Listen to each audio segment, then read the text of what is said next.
Getting to know and befriending the darker parts of yourself is the key to unlocking your hidden power. By exploring those parts of yourself you don't like, you will not only have a better understanding of yourself, but you will have a much easier time navigating through your life. You will be able to conquer almost any challenge and see them as mere obstacles. However, uncovering these characteristics of what psychologist Carl Jung referred to as your shadow self can be uncomfortable. Your mind could trick you into thinking you understand it when you barely scratch the surface, and you may even have a difficult time accepting these negative parts of you. So mastering this will take years in most cases. In this video, you will learn why shadow work, the process of befriending your shadow self, is so crucial, and you will also learn where and how you can begin this process. Also, make sure you stick around for the end of the video so that you can hear about a simple yet powerful exercise that you can do to begin your shadow work journey. Even if you already began your shadow work journey, this exercise will be a great addition to your work of self-discovery. So in order to truly grasp the concept of the shadow self and understand why befriending it is so essential to mastering your life, let's dive into some examples from popular culture. What do movies like Fight Club,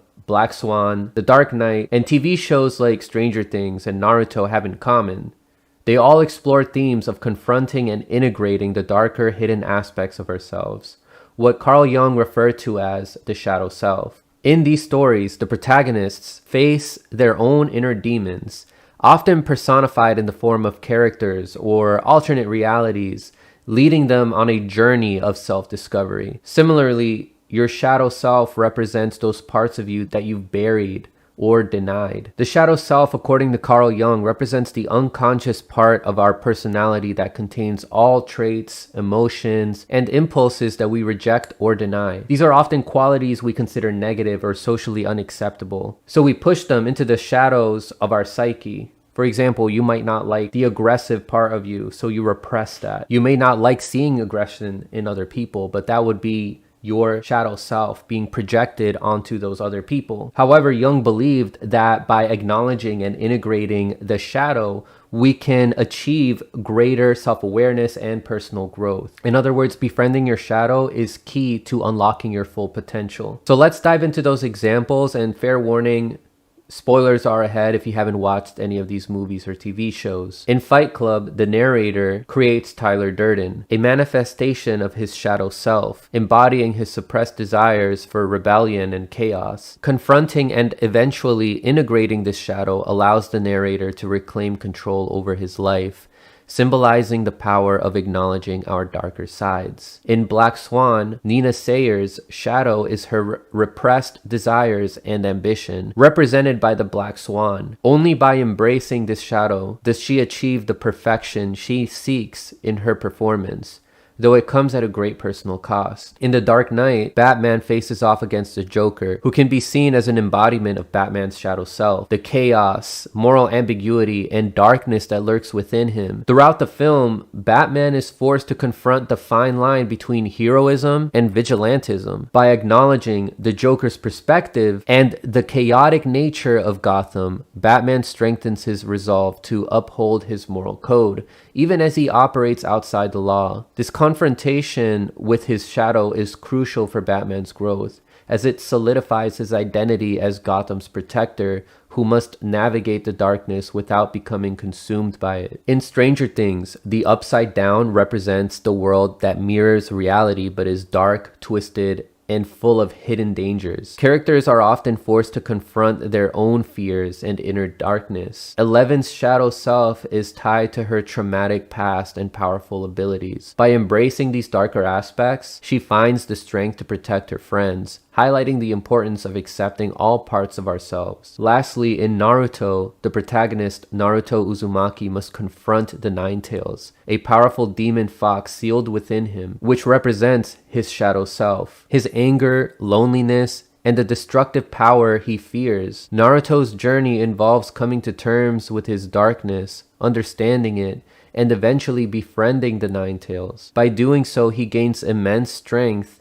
and is able to harness the power of the Nine Tails rather than being consumed by it. This aspect of the shadow self is crucial for Naruto to achieve his goal of becoming Hokage and protecting his village, as it signifies his growth and maturity as both a ninja and a person. And we see similar themes in other movies and shows like Inside Out, Donnie Darko, The Babadook, and Death Note. These are all metaphors for how one must confront, understand, and integrate their dark side in order to have personal growth and succeed in life. But stories and life lessons like this go back to thousands of years. It is through these ancient stories and scriptures that Carl Jung gained the inspiration to study the human mind. Eastern philosophies like Taoism, Hinduism, and Buddhism teach the notion of duality and balance, which resonated with Carl Jung's psychological theory. With Taoism, Jung was particularly influenced by the concept of the yin and the yang. The idea that opposites are interconnected and interdependent, and that they give rise to each other in turn,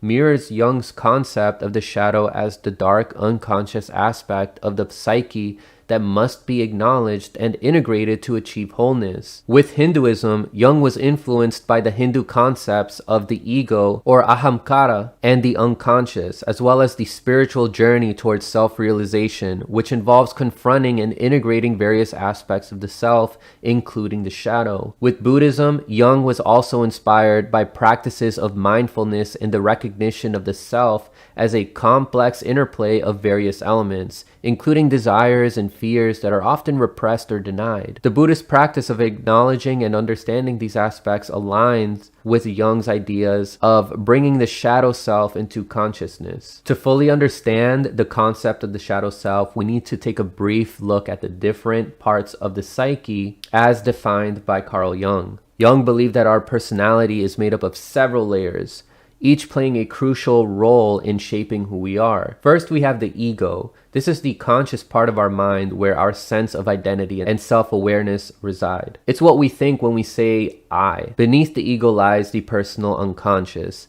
This is where all our forgotten memories and repressed experiences are stored. Think of it as a personal vault of everything we don't consciously think about, but still influences our behavior. But Jung went even deeper with the concept of the collective unconscious.